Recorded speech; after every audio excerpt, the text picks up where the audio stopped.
Olá, seja bem-vindo a mais uma videoaula da disciplina de Informática Aplicada. Na aula de hoje veremos desktop e barra de tarefas, janelas de ajuda e suporte, mouse e teclado, pastas e arquivos, lixeira, copiar ou mover e gerenciamento de discos. Eu sou o professor Ovidio Neto e vou te acompanhar nessa aula de sistemas operacionais. Vamos lá? No vídeo O que mudou no Windows 11, nós vamos fazer uma navegação e mostrar para você todos esses detalhes. Não deixa de ver o vídeo inteiro na opção Saiba Mais. O de login também está diferente. Então a gente muda agora aqui que tem o relógio centralizado, também o campo de dados centralizado, mas se você reparar, é o mesmo wallpaper, as mesmas frases que a gente já tem no Windows 10. Só que é legal que pelo menos é uma coisa que a gente vê todo dia. Então é legal que a tela de login esteja diferente. E outra coisa, quando você dá o enterzinho aqui, aparece ali a sua imagem, e aí você vai poder então também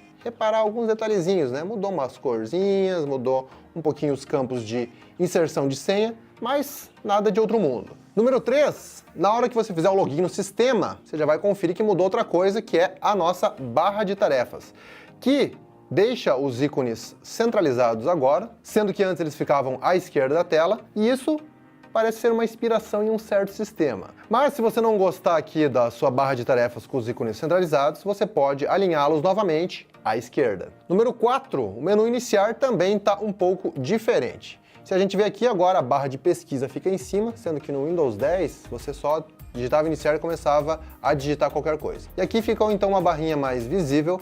Também temos aqui os aplicativos fixados, então você pode fixar os seus aplicativos favoritos. E logo abaixo temos a parte de recomendação com aplicativos, também com jogos e os seus documentos recentes. E por fim a gente tem então o usuário e o botão de desligar. E aí, se você quiser acessar todos os aplicativos, você vai ter que clicar neste botão, todos os aplicativos. Número 5, ao clicar com o botão direito sobre algum arquivo, você vai ver o novo menu de contexto, que traz uma série de ícones aqui, como recortar, copiar, colar, renomear, compartilhar e excluir, ou deletar, que ficam todos agrupados em pequenos ícones, de uma forma mais fácil. E além disso, todas as demais opções trazem agora um ícone obrigatório alinhado à esquerda. Isso facilita bastante na utilização, porque assim você lembra, de repente tinha um monte de texto no menu de contexto. Agora você consegue saber onde que está o propriedades, onde que está aqui para compactar como arquivo zip.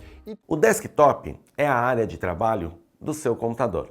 Então quando alguém fala assim, coloca no desktop, sabe quando liga a máquina? É todo aquele espaço. Só uma observação, você tem também a barra de tarefas, né? E além disso, você tem o que nós chamamos de área de trabalho, onde vai ter, por padrão, lixeira, meu computador, meus arquivos e eu, particularmente, adoro deixar os arquivos que eu mais uso também na área de trabalho. Há quem diga que ela fica bagunçada e fica feia, mas há quem diga que ajuda. Eu, particularmente, para o meu dia a dia, isso funciona.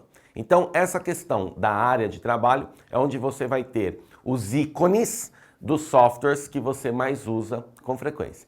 Hoje no dia a dia, de qualquer um de nós, se você usa o iOS ou se você usa o Android, que são sistemas operacionais assim como o Windows, que eu estou dando de exemplo, quando você liga o celular, você não tem os ícones ali. Tem gente que tem ícone que tem que ter 4, 5 páginas de tanto ícone. É mais ou menos isso. Uma área de trabalho mais clean deixa de uma forma mais organizada. Porém, a área de trabalho é para isso, é para você abrir os programas que você abre com mais frequência de uma maneira rápida e fácil. As janelas são parte fundamental no Windows, a gente está falando do Windows 11, mas eu poderia estar falando de qualquer versão, desde lá da 3.10. Eu particularmente só mexi da 3.11 em diante.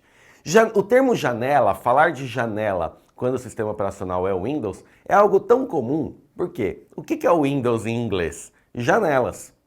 O Bill Gates, na concepção do Windows, até então a gente tinha o DOS, o Disk Operational System, Sistema Operacional de Disco.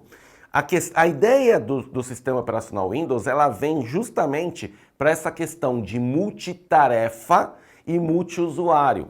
Você fazer mais de uma coisa ao mesmo tempo. Eu aposto que você que está assistindo essa minha aula agora está com outro programa aberto. Eu só espero que você esteja me vendo e não esteja fazendo outra coisa e só me escutando, hein? Tô brincando. Essa também é uma das grandes vantagens da educação à distância. Então você consegue estar escutando a minha explicação e fazendo outras coisas ao mesmo tempo. Sei lá, o que de repente uma planilha, de repente fazendo de repente um relatório do seu trabalho. Isso só acontece porque o Windows é multitarefa e você consegue navegar entre as janelas. O clássico aí, atalho para a navegação entre janelas, essa daí eu acho que até minha filha sabe, que é o Alt Tab, certo? Nós temos dois periféricos que são protagonistas no nosso dia a dia no manuseio do computador. Um é o mouse e o outro é o teclado, né? Ambos são periféricos de entrada, onde você tem o mouse na sua concepção clássica. O botão direito, ele sempre vai abrir opções e o botão esquerdo, um clique seleciona e 2 cliques dá o comando de abertura, além do seu rastejo.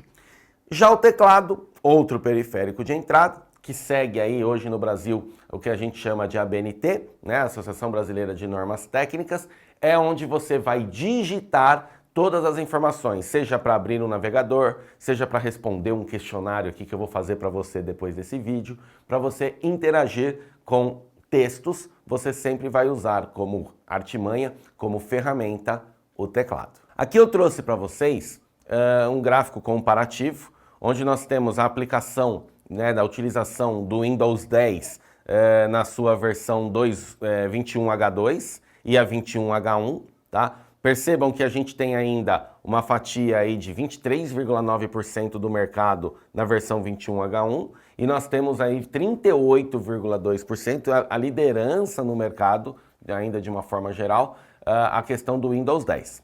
Porém, percebam que o Windows 11, se a gente somar aí tudo, já chega perto de 30%, tá? Sendo que a sua versão nativa e específica em 23,1%. Lembrando que esse gráfico que eu estou mostrando para vocês aqui, é complicado falar de dados, porque dados mudam o tempo inteiro, né? Hoje a gente fala aí da profissão, né, Data Science, a questão de ciência de dados, mas é muito importante dizer que existe um tempo de maturação e transição entre um sistema operacional e outro. Um dos motivos, o costume da pessoa, do usuário como um todo, e também a questão de custos quando a gente fala de empresa, até porque você paga pela licença aí da utilização. Nós temos também o que nós carinhosamente ainda chamamos de Windows Explorer, que você pode acessar pelo atalho do seu computador, a teclinha Windows do seu teclado, mais a tecla E, que é onde você faz a manipulação tanto dos seus arquivos quanto das suas pastas. As pastas, elas são maneiras de você organizar os seus arquivos. Então imagina que você tem o seu armário e você tem um espaço onde você só coloca a camiseta. Você tem um espaço onde você coloca a sua calça. É uma maneira de se organizar. E será que você consegue organizar seu armário? Enfim, o computador é a mesma coisa. Será que eu consigo organizar o meu computador? Será que eu consigo organizar o meu armário? Porém, eu tenho essa função que é para poder auxiliar. Por exemplo, eu fiz essa série de apresentações no PowerPoint, a própria apostila que você já estudou ou está estudando, e é um material chamado Informática Aplicada. Eu faço gravações para outros lugares e tudo mais, eu tenho os meus arquivos pessoais, enfim. No meu computador, eu tenho uma pastinha chamada Instituto Monitor. Tudo que é do Instituto Monitor fica dentro dessa pasta. Porém, eu já presto serviço para o Instituto Monitor desde 2011. Eu estava na casa dos 20 ainda, já estou na casa dos 40. Então, tenho muita coisa do Instituto Monitor. Então, o que eu faço? Dentro da pasta Instituto Monitor, eu crio uma pastinha chamada, por exemplo, Informática Aplicada Atualizada. Eu crio uma pastinha Inteligência Artificial, que é um outro material que eu também já criei. E dentro dessa pasta eu coloco os arquivos. Então, por exemplo, eu quero achar tanto a apostila quanto esses PowerPoints que eu fiz para vocês, e os exercícios que eu fiz para vocês. Eu vou no meu computador, vou lá em Materiais, que é uma primeira pasta. Vou em Instituto Monitor, que é uma segunda pasta. Vou em Informática Aplicada, que é uma terceira pasta. Ou seja, são categorias para eu organizar os meus arquivos. Basicamente, a função das pastas é organização de arquivos. Quando a gente fala em arquivo, a gente fala em pasta, a gente até não tem por que eu ficar com arquivos para o resto da vida. Então, às vezes tem um arquivo que você não quer mais, você exclui, enfim, você baixou ele para fazer determinada coisa e já está resolvido. Ou hoje você, se bem que a gente pode entrar na questão de backup e tal, enfim. Porém, quando você exclui um arquivo naturalmente, quando você aperta o delete ou botão direito no arquivo e escolhe excluir, ele vai para a lixeira. A lixeira é como uma etapa que você pode ter dúvida e falar, meu Deus, cadê aquele arquivo que eu apaguei? Preciso dele. Então você vai lá na lixeira, você tem a opção de restaurar tudo que está na lixeira, ou você pode restaurar 1, 2, N arquivos específicos, tá? Importante dizer, mas aí tome cuidado, porque você tem que ter muita certeza, se você apertar Shift Delete, você está com um arquivo selecionado, apertou Shift Delete, ele é excluído direto, ele nem passa pela lixeira, tá? Excluir um arquivo, de forma normal, vai para a lixeira. Posso ir na lixeira, restaurar esse arquivo um por um, ou alguns por alguns, ou todos de uma vez. Quero excluir algo e nem passar pela lixeira, Shift Delete, ele vai direto, sem passar pela lixeira. O Windows, de uma forma geral, permite que você o tempo inteiro possa mover arquivos e pastas. Então, por exemplo, vamos imaginar lá em 2011, quando eu comecei a fazer gravação para o Instituto Monitor, a minha primeira gravação eu simplesmente criei uma pasta chamada Instituto Monitor e coloquei minha primeira gravação lá. Quando começou a surgir a segunda, também deixei, a terceira. Quando surgiu lá a quinta gravação, eu falo, nossa, vai ficar muito bagunçado. Deixa eu criar uma pasta para cada um, e aí eu saio movendo os arquivos para essas determinadas pastas. Esses dias eu estou fazendo eu vou receber uma visita e aí eu tenho que ter uns arquivos em um drive. O que eu fiz? Para eu não partir do zero, eu copiei uma pasta que eu já tinha de uma visita anterior, colei, criei uma cópia, tá? E aí automaticamente nessa cópia eu saio manipulando e atualizando desses arquivos novos. Moral da história. Quando eu falo em manipulação de arquivo, eu posso mover, ou seja, tirar de um lugar e colocar em outro. Eu posso copiar, ou seja, manter o original e criar uma cópia, tá? Eu posso excluir, eu posso recortar. Lembrando, né? Acho que esse atalho também, atalhos são clássicos, né? Ctrl C, copiar, Ctrl V, colar, Ctrl X, recortar. Lembrando que o conceito de recortar e mover é muito parecido, porque quando eu recorto, eu tiro o original e crio uma cópia. Então eu mantenho um só. Então é como se eu tirasse isso aqui e jogasse isso aqui para outro lugar. Quando eu crio uma cópia, eu tenho isso aqui, crio uma cópia exatamente igual e fico com os dois arquivos para poder manipular ou talvez alterar e atualizar esse aqui e manter esse aqui da forma antiga. Tá certo? Eu particularmente sou um pouco contrário a ficar mudando padronizações do Windows, né? Ou qualquer sistema operacional. Por exemplo, o meu WhatsApp mesmo, o fundo é aquele fundinho padrão do WhatsApp, eu não mudo, tal.